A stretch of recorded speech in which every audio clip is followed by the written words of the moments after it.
I'm in Um, the airport in Austin. okay. Wow. Well, this will be exciting.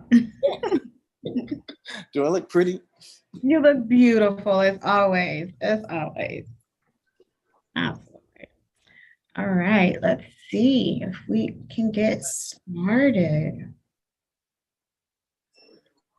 So I'm watching both the LinkedIn feed, so that's coming in a little bit later. I will try to keep track of any messages that come up in the chat since you are at the airport. I'll try to hold down the chat if that happens, but don't hold me to that. So I'm just here to have a conversation with you. So we got about 2 minutes, but I was listening to some of Naomi Judd's music before we got started. And just kind of, we did a lot. I've done a lot of research on just the fact that she's been very vocal about her struggle, right? And I just kind of want to know what you think about that. Like, you've been in news forever for like 20 something years, right? And so, how have you experienced people who are struggling maybe with mental illness? Have you noticed the challenge with being able to communicate?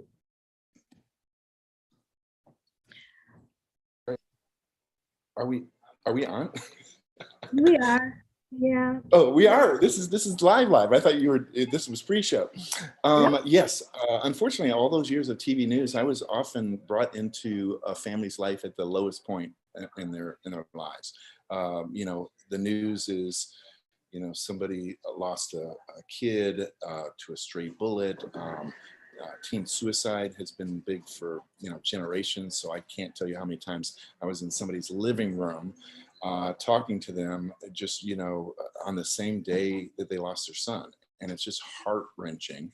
And every single time you hear about one of these things, we as a society say, why didn't we recognize the warning signs? And there's a lot of like I think chatter about what can we do. And when somebody as big as Naomi Judd goes on, I think it was 60 Minutes or Good Morning America 4 years ago, and says that she's wrestling with depression, I just wonder what we could have done.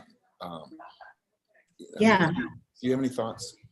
Yeah, so I think, and so I've done a couple of interviews, and thank you so much for allowing me to do those under the Real PR News, broadcast. But I will tell you that the question keeps coming up, like, what could we have done? What could we have done differently? And it's almost as if, and in my opinion only, it's as if you say, let's say a family member has cancer, right? And they've fought the battle and they've done the chemo and the radiation and they lose that battle to cancer, very rarely do you hear a family member say, what could I have done differently? Right? It's Right, definitely a paradigm shift. And mental illness is a disease, and it's not something that people choose.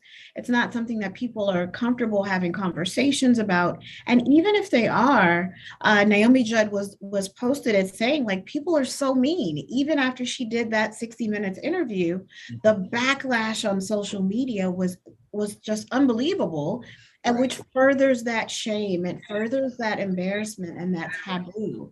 And so if people can start thinking about mental illness as a disease and not a choice, yes, I think it's that first step, and which is why, you and I are working on this Creating Mental Wealth show. If we can change the thought process and yeah, talk about mental illness as it applies to wealth, what things yes, do we do to make us more wealthy? Then we do more of those, right? And the things that take away our wealth. But yeah, I don't know that there's anything that we can do other than open up ourselves for conversation. yeah. And a conversations.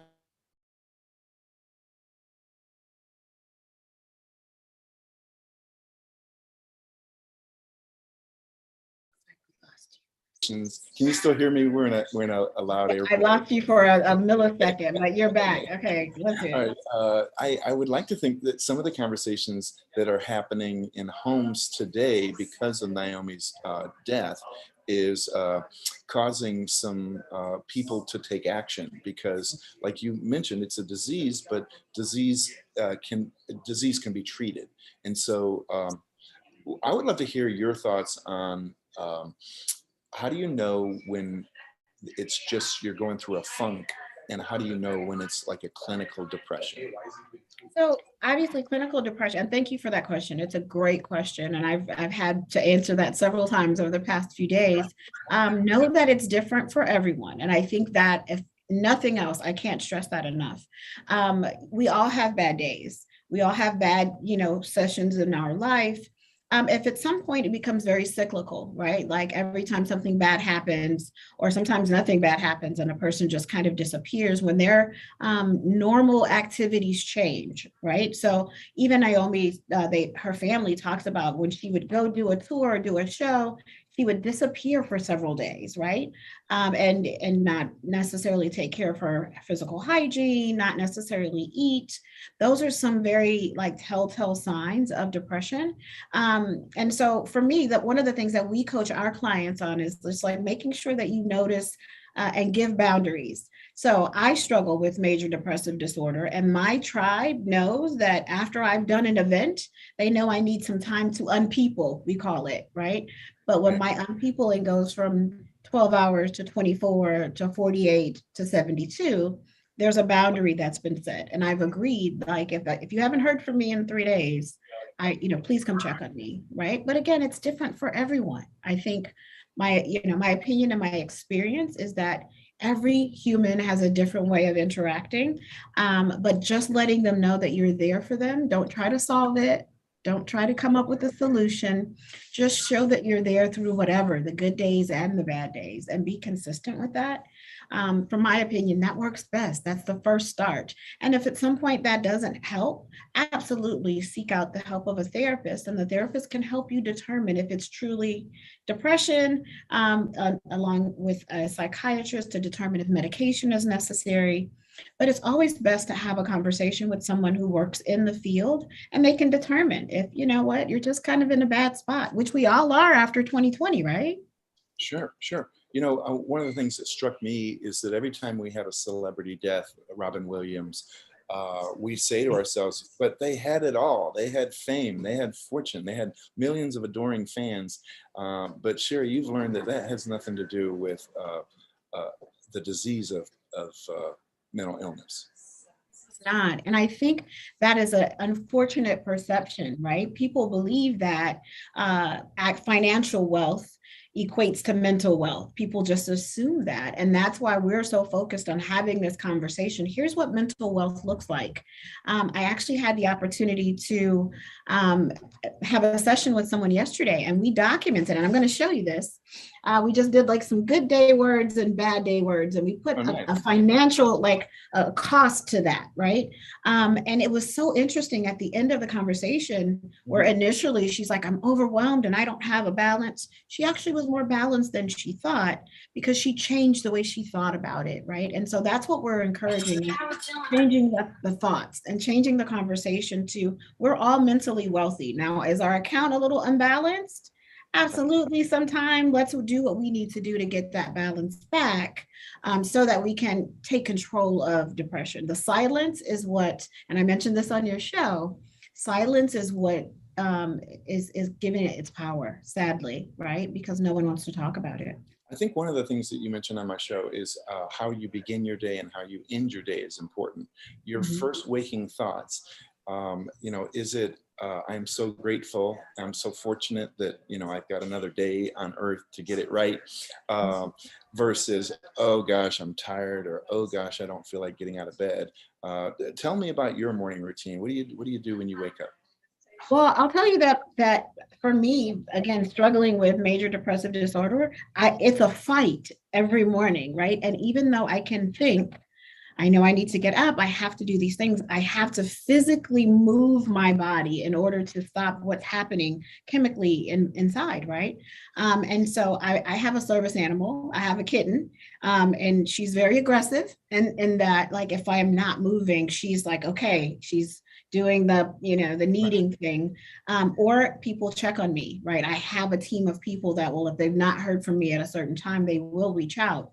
But I will tell you that it is a struggle. It's not something that you're like, oh yeah, tomorrow I'm just going to get up at 6 a.m. Your body is almost fighting you. And I think that you hear this from some of the music from Naomi, some of the things that she said in interviews. It's a constant battle with, I know what I need to do, but my body's telling me not to. So in the morning I get up and I keep the windows open so I can see the sun. I want to hear the birds. My kitten is, waking me up, wanting me to move around, making sure that I'm not checking social media the first Yeah. thing in the morning, Yes.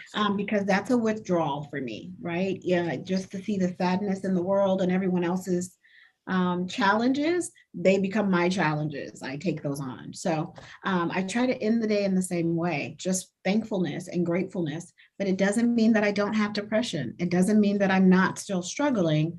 I am just putting new routines in place to try to normalize my life, right? And so Let's talk about the power of music, because she was such a recording star. yeah.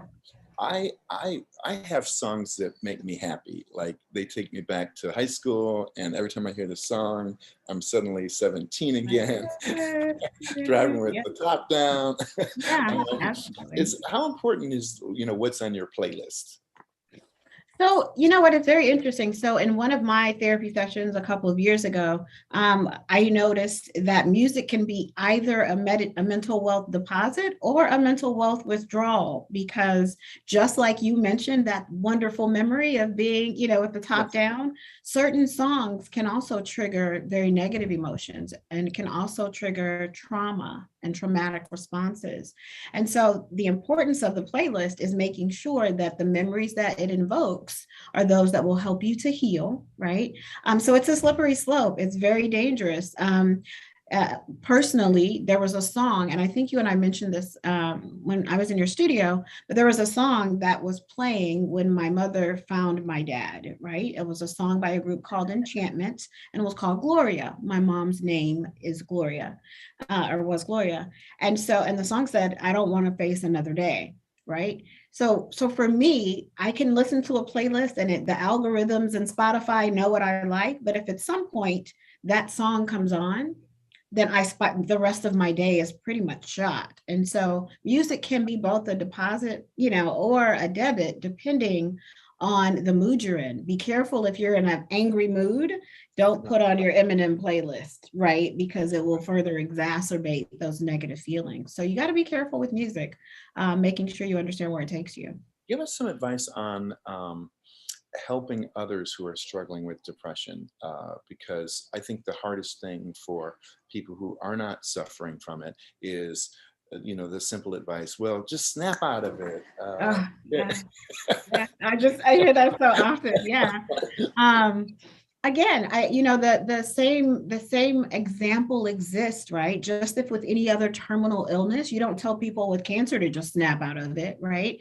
But knowing that someone is there and there to listen, I think my first point of advice is the question of how are you, which we all do, and the standard response is I'm fine, I'm okay, I'm great. But taking it a step further to say, well, how are you really? That resonates so deeply with someone who is used to having on this space. Again, you mentioned Anthony, you didn't mention Anthony Bourdain, but Anthony Bourdain, Kate Spade, Robin Williams, these people are used to being on. And so when you can break that first level with someone who's struggling with depression and go, okay, you just gave me the TV answer. I want to know how you're really doing. And then you can ask specifically, have you eaten today? Can I bring you something? Yeah. Why don't we step out for a little bit? Why don't you go ahead and hop in the shower so that I can come get you and we can just go for a walk? So it's, again, individualized. There's no broad brush way to handle it. It's each person. But the best thing is just asking the question, Sherry, how can I help you when you are in a depressive episode? What can I do to help you? And then actually do that, right? Be willing to actually follow through, because the worst thing is to tell someone that you can depend on them and then they're not there. Yeah. So it almost sounds like an accountability partner that you're Absolutely. creating. Yes. How do you choose your accountability partner? Who is that? Is it a family member, or is it a friend, or? The answer to that is yes, right? It is all of those things. And um, for as many people that that will support you, engage them in that, right? The chances are, for me, like everyone knows, that's the whole point of this show. It's the point of the work that I'm doing, so that literally everyone who knows me holds me accountable. But some people don't have that. They've only got a smaller kind of core of, ecosystem. But tell everybody, because if one person doesn't pick up on it, someone else will. Maybe they know something different about you. The people at your job see a different version of you than the people see you at home. So have an accountability partner at work, have one at home, have one at school. Make sure that your counselors understand that you're struggling. Again, and that's what we're trying to work on, is giving people and children, K through 12, the vernacular so that they can articulate to their counselors, today, I'm having a very high withdrawal day. I'm unbalanced. And so now we can proactively get in front of the behavioral issues and the attendance issues and violent behavior, right? So yeah, I think that accountability partner group should be as large as possible, in order to make sure that wherever you are, that people are able to take a look and take a listen and ask the correct questions. I think we talked about this on my show, the long-term impact of COVID is that, right now, for the most part, we're not wearing masks anymore, and we're going about our quote normal life.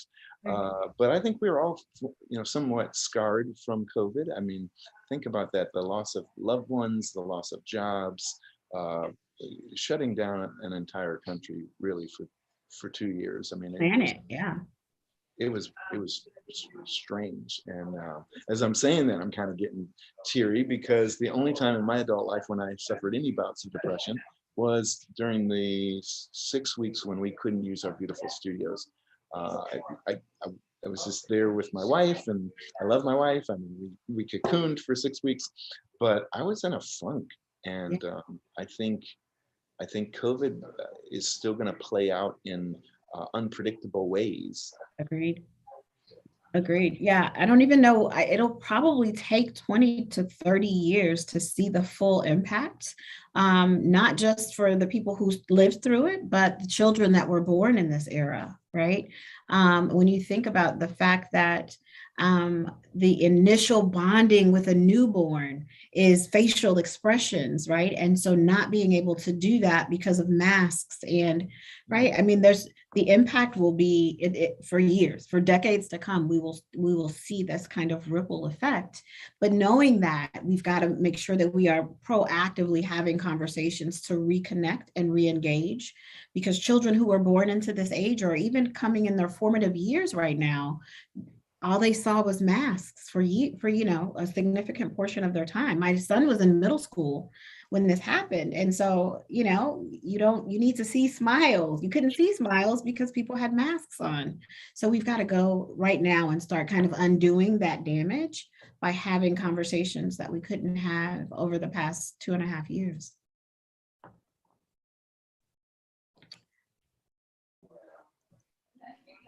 Oh, sure. You just froze for a second there. Tell